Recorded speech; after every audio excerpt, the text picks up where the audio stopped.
En ce moment, en cours d'histoire de la musique, on étudie Debussy. Et là, du coup, je suis à une conférence sur son œuvre Images pour orchestre. Donc, je vais vous filmer tout ça. Bonjour à toutes et à tous.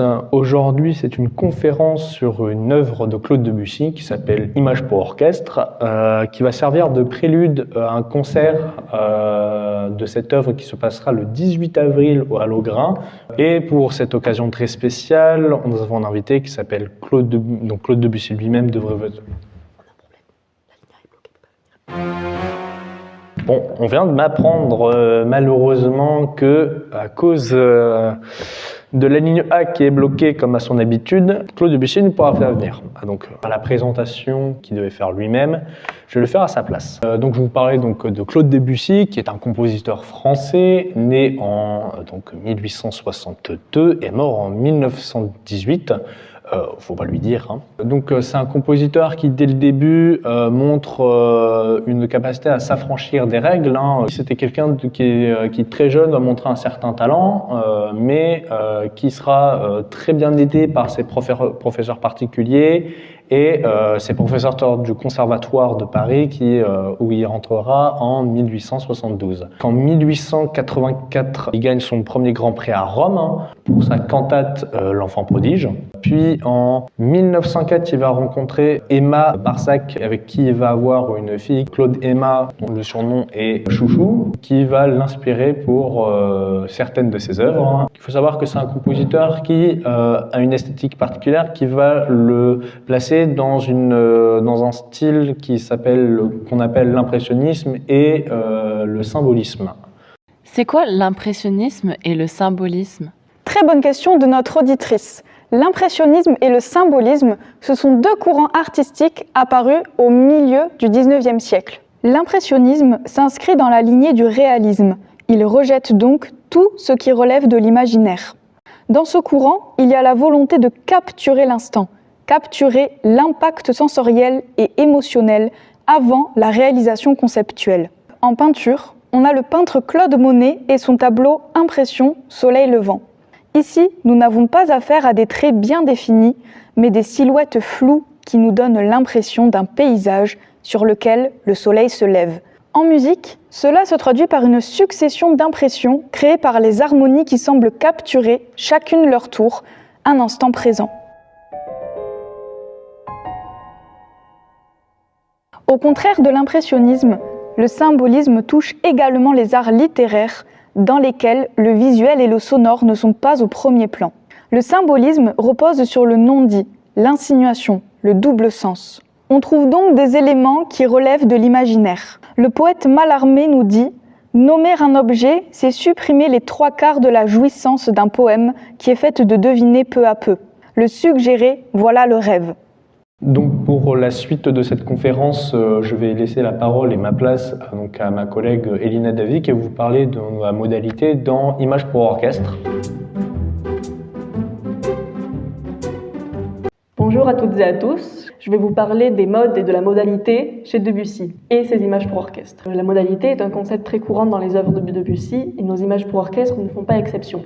La modalité est un concept qui provient du Moyen-Âge et des chants grégoriens. Elle s'oppose à la tonalité, c'est-à-dire qu'on ne va pas parler ici de hiérarchisation entre les notes, de notion d'accord, justement car la modalité, elle va se baser sur une note dite finale, puis sur une échelle d'intervalle qui lui est propre, ni majeur ni mineur, comme dans la tonalité. La modalité va faire son grand retour ensuite, entre le 19e et le 20e siècle, grâce à des compositeurs tels Ravel et Debussy. La modalité ici va donner une certaine couleur aux œuvres modernes, un certain caractère, qui est notamment dû à la création de nouveaux modes. On voit ici une nouvelle notion de modernité, une nouvelle manière de penser à la modernité, celle de Kandinsky qui, dans son œuvre du spirituel dans l'art et dans la peinture en particulier, va prôner le retour à l'essence même de la musique afin de créer une nouvelle modernité et ainsi une nouvelle tradition. Attendez, mais comment ça se construit un mode ? Merci d'avoir posé la question. En effet, il existe une multitude de modes qui n'a cessé de s'accroître au fil des siècles. Debussy utilise principalement les modes apparus au Moyen-Âge.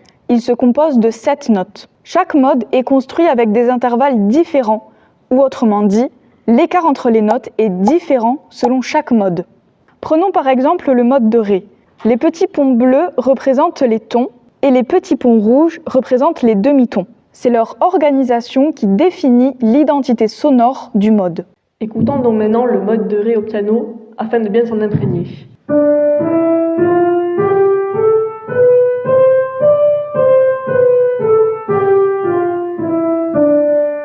Je vous propose maintenant une écoute de Gigue afin d'appliquer ce mode sur la musique.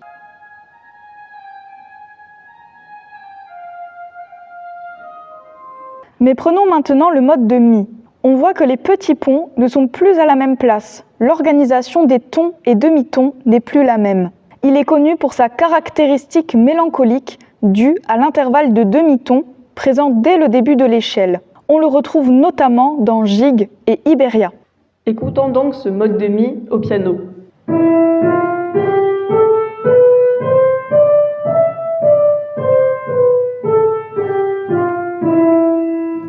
Appliquons maintenant ce mode à Iberia, la première partie, par les rues et par les chemins.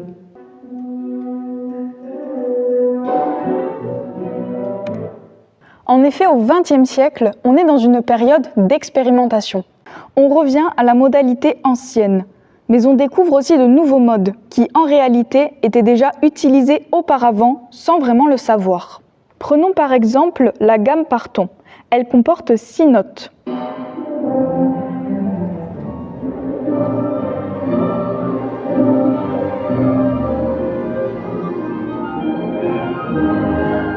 Enfin, il y a le mode andalou que l'on retrouve dans Iberia.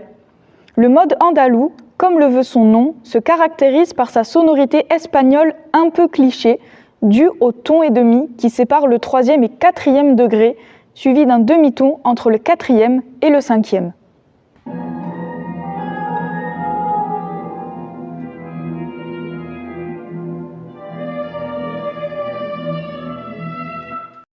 Dans Images pour orchestre, et plus particulièrement dans Iberia, Debussy développe une vision personnelle de l'hypnotisme.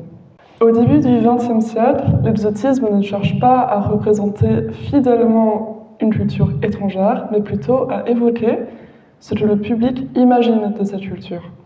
Des couleurs, des clichés, une atmosphère. Et Debussy s'inscrit pleinement dans cette esthétique. Ce qui est frappant, c'est que Debussy connaît très peu l'Espagne. Il n'y a passé qu'une seule après-midi. Et pourtant, ses contemporains, y compris les compositeurs espagnols, reconnaissent à quel point son évocation est convaincante. Manuel de Falla dira même que si Claude Debussy s'est servi de l'Espagne pour y baser l'une des plus belles parties de son œuvre, il a si largement payé ses dettes que c'est l'Espagne maintenant qui est devenue sa débitrice. Cela montre bien que Debussy ne copie pas. Il réinvente une Espagne poétique. Dans Iberia, un triptyque dont les 3 pièces ne peuvent pas être jouées séparément, Debussy construit un véritable parcours imaginaire. La rue animée,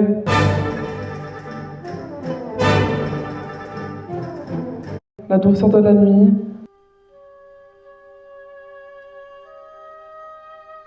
puis la lumière d'un jour de fête. Ce ne sont jamais des citations folkloriques, mais des éléments stylisés intégrés dans le langage debussiste. Ainsi, avec Iberia, Debussy ne cherche pas à représenter l'Espagne réelle, mais une Espagne rêvée, faite de couleurs, de parfums et de mouvements.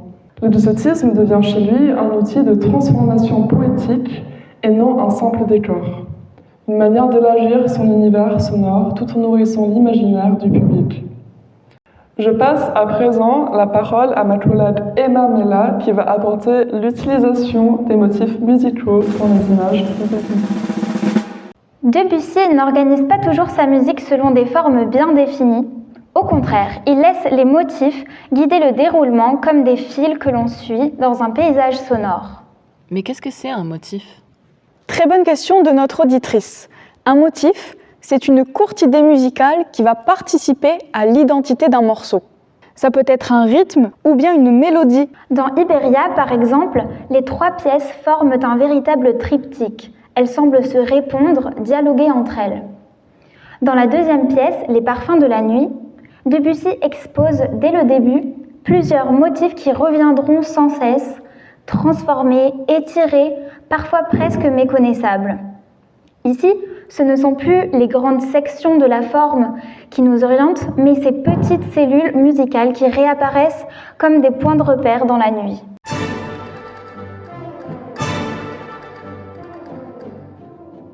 Debussy aime aussi réutiliser ou détourner des motifs déjà existants, parfois issus de traditions populaires.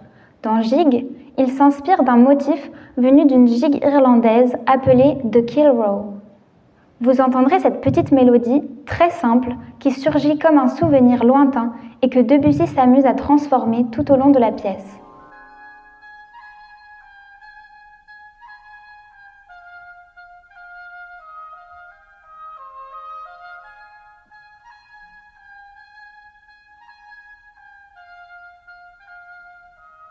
Dans Ronde de printemps, c'est un motif rythmique qui domine, une pulsation légère, presque une danse, qui apparaît dès la première mesure. Ce motif circule d'un instrument à l'autre et finit par dessiner de véritables rondes musicales. Debussy glisse même des clins d'œil à des comptines françaises comme « Nous n'irons plus au bois » ou « Dodo l'enfant d'eau ». Elles ne sont pas citées de façon évidente, mais intégrées dans le tissu musical. Ainsi, dans toutes ses pièces, Debussy utilise le motif comme élément essentiel. Il le fait naître, disparaître, se transformer. C'est ce qui donne à sa musique cette impression de liberté, tout en conservant une cohérence dont l'auditeur ne perçoit pas les coulisses. Et maintenant, place à l'interro surprise. Voyons voir ce que vous avez retenu de cette conférence.